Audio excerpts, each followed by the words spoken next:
Although DC is primarily known as a political town, we're quickly gaining recognition in the area of arts and entertainment. A community gym known as the Woolly Mammoth Theatre is tucked away in downtown Washington on D Street Northwest. And right now they're showing a phenomenal play by the name of The Convert. It's by Danai Gurira, a Zimbabwean-American actress and playwright, and the preview utterly blew me away. I want you to come on out and see what I saw. So tonight we're going to go in and talk to two of the actresses that were in the play. So let's get into The Convert. Would you like to give me a brief synopsis of the play? Well, The Convert takes place in 1895 and in Rhodesia, which is now modern-day Harare in Zimbabwe. And it's a story of a young, well, I'll say what it is generally, but I think it's everyone's story. But it's a story of a young Shona girl who, at the beginning of the play, is being forced into a arranged marriage, and she's essentially saved by a follower, African follower of Catholicism, and in being saved by him, she converts to Catholicism and has to choose between her culture and this new European god that has been introduced to the Zimbabwe people, and come to terms with what's happening in the name of God in terms of like colonialism and how that's disrupting the lives of her and her people. So what about the play attracted you? And we'll start with you, Don.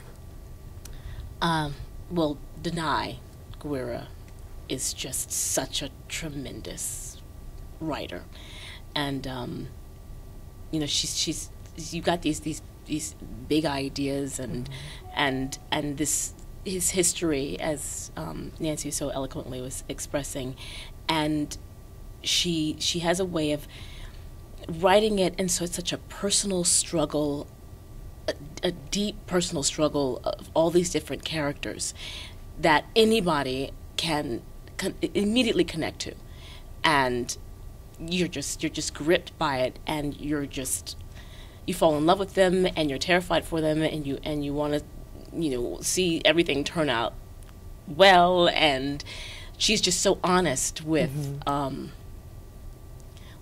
history and what life is really like.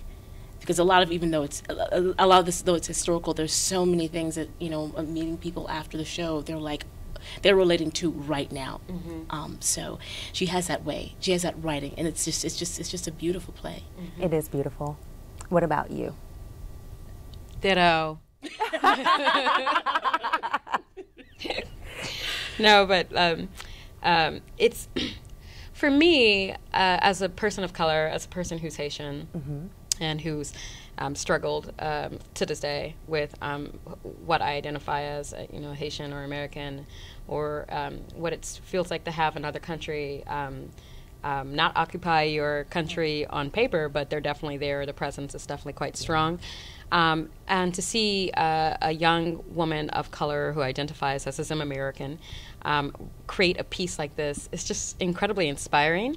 To see white audiences, black audiences, African audiences gather together in the same place to celebrate this wonderful piece and then discuss it afterwards. That's what I would call activism in the arts. And I just think it's a wonderful potential for growth. And of course it should happen in DC. Why not? So why not? Yeah. I love stories that portray very strong female characters, and I don't know, maybe that's for selfish reasons, but you both played amazing women in this play. Can you describe your characters to the audience? I started the last one. Go ahead.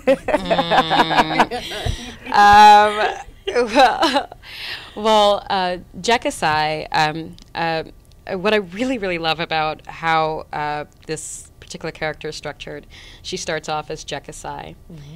She progresses into Esta, which is the name the Catholic name that she's given, colonial name. Then she returns to Jack Kasai in the end of the play. I think that that's sort of like conversion. She starts as a convert, then she becomes a sort of like a zealot for God. Then in the third act, the final act of the play, she experiences the synthesis, where she, all these people are talking to stuff in her ears, like, this is the white God, this is the only way. Her tribal culture, this is the only way. Then her making sense of her own way and how she fits in this world and what that journey looks like, and what her purpose is on this earth, and defining that for herself, which is so rare to have a character do this in 1895, when women weren't considered, they were considered property, they weren't valuable. It was so incredibly inspiring for me to take that journey with this character and allow that pure innocence to develop in myself. I think the best way to describe it would be fearlessness. She's just fearless. Yes, I enjoyed both characters, but your character started out one way, and then there was a little bit more to you, and it evolved as the play went on, and I really enjoyed seeing that. Yeah, I've been thinking about, if you asked me this question, how would I talk about it without giving it away? Because there's so much about Prudence that does just kind of layer out, and it's a surprise after surprise after surprise. And I think one of the things that is I think interesting about Prudence and the dynamic between Prudence and Esther is that I think she recognizes, at least because they have some similarities in background and how they came to Catholicism, that there's something she recognizes in her fearlessness. And there is a little bit of fearlessness in Prudence and determination and strength. But Prudence has also learned how to survive and in this world and in this culture that is not set up to truly accept her and allow her to blossom and reach her full potential. And so it's watching her navigate through that, and then watching as events unfold that start to rip the rug up from underneath her to see how she continues to navigate, and that's when you learn about all the different dynamics. I'm being so vague. And I'm really glad, because I want everyone to come and see this play. It's phenomenal. So I don't want to give away. The goal is just to entice people to come, because I was blown away. I didn't know what to expect, but and again, the beauty of Danai. The beauty of Danai's writing, with that, it's just surprise after surprise after turn, and you're just gripped. What in the world are they going to do now? What's going to happen next? Now, as 21st century women, how did it feel to play women in a time period and within a culture that the attitudes around women were, to put it mildly, very different? It's definitely challenges, definitely challenges with it. But be real, come on. Yeah, at least speaking from Prudence's point of view, I've had conversations with women, family members. I even had my sister, my older sister, my aunt came to see the play, and we were surprised how relevant some of her issues. Wow. Success versus being married and having a child and how are you defined? What happens when you, as a black woman, are the smartest one in the room? Yes. And so, actually, there were a whole bunch of things that really weren't that difficult to understand and accept.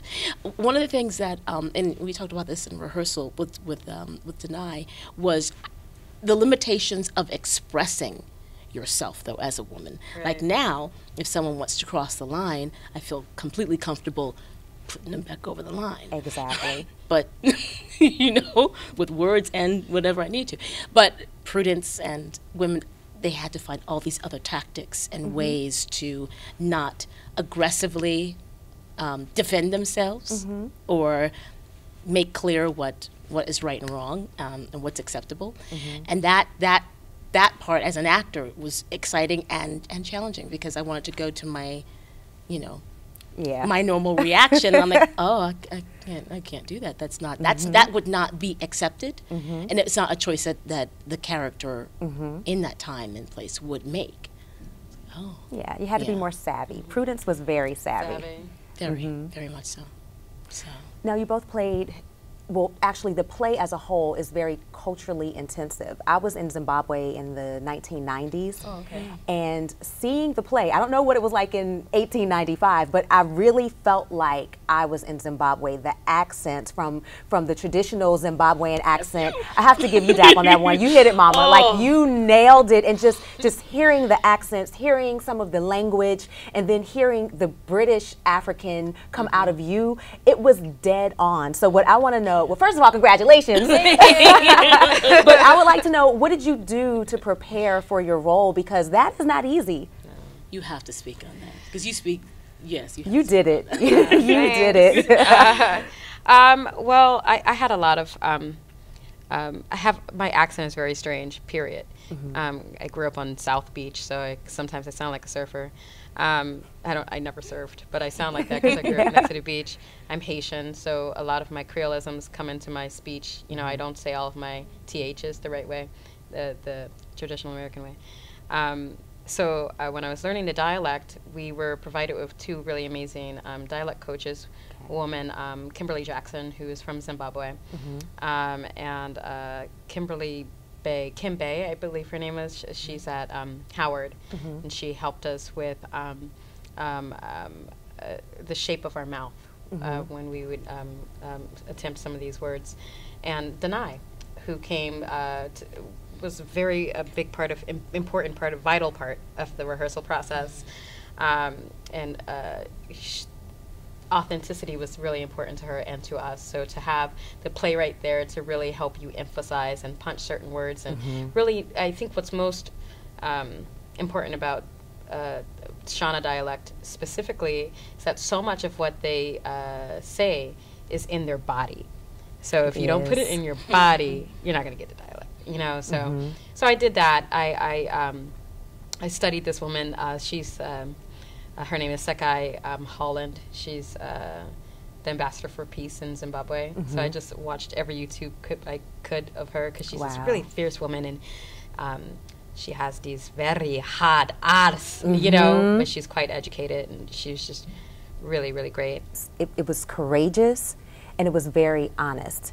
And when I think about the Woolly Mammoth as a whole, they have a track record of bringing plays to the public of that nature. And of course, they're entertaining as well. Why do you think community theater of this nature is so important? So, okay, you're going to hear a little bit of my idealism here. It's okay. And we're like, oh, she's naive. I think that theater should always be about bringing people together. And if it's not, then it's not truly serving the community.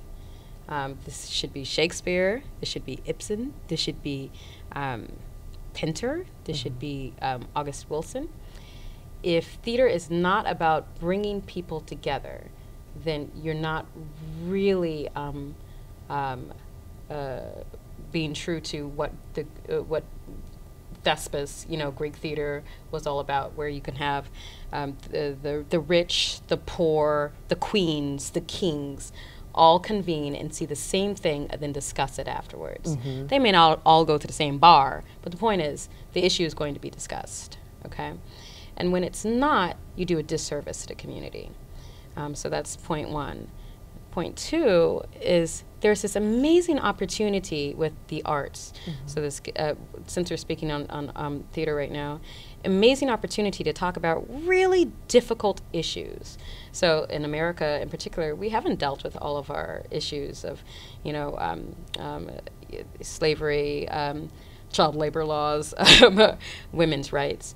But when you put it on stage, one, it's less threatening, and it gives you this medium where in which you as people from different socioeconomic backgrounds, cultural backgrounds, can have a common meeting place to discuss concepts that you just needed a platform on which to lay down your particular ideals.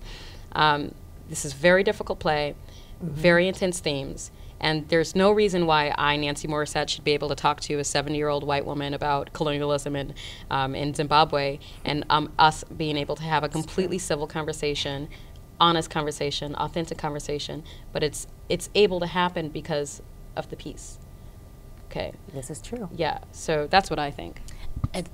Thank you. And I knew I wanted her to start because, and the other part that answer your question is that Woolly does that by being smart enough to follow and grab a hold of playwrights like Danai, who write these kind of plays, and then put them on here.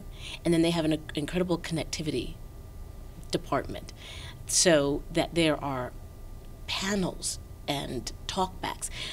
Yes, there are actor talkbacks, but they make sure to have all these other talkbacks where they reach out to the community and find leaders and grassroots organizations and people. I mean, DC, it's a perfect, pot to which to pull from and ask these people to come and speak, and audience members stay. So the kind of discussions that Nancy was just describing happen in the theater after they don't just do it every once in a while. It happens constantly during the run of the production. And then even out in the lobby, there are things to listen to, and depending on the show, there are things to draw on or drop off. They're very creative in continuing that. And then on the website, they've got all these outreach things. So Woolly understands that. They understand that the theaters just don't come and sit and watch and go home. Be involved. And so, but I needed that beautiful setup. I love it, and I think be involved is the perfect place to end this amazing interview. Whether it's being involved in the community, whether it's being involved specifically in theater, we do need to be involved, and the play, The Convert, is absolutely amazing, and I want to use my platform to make sure that all of the Magic listening audience gets involved by coming out to the play. So it's running from now until when? March 10th. March 10th is when. All right. And how can people get tickets? They can call Woolly Mammoth Theatre. I don't know the phone number. Is it on the thing? Woolly Mammoth Theatre. They could go to woolymammoth.net. There you go. Okay. The play is running until March 10th. March 10th, that final performance might sell out, so I recommend that you get the ticket a week in advance. We have matinees, so make sure that you attend our matinees on the weekends. And I don't know the number, but I know the address. It's 641D Northwest. Yes, it is. So please come on down to the Woolly Mammoth Theatre. This has been amazing, beautiful, and truly organic. Thank you, ladies. Don Ursula and Nancy Moricette from the amazing play by Danai Gurira. I got the name right, Danai Gurira. It's called The Convert. Please don't miss it.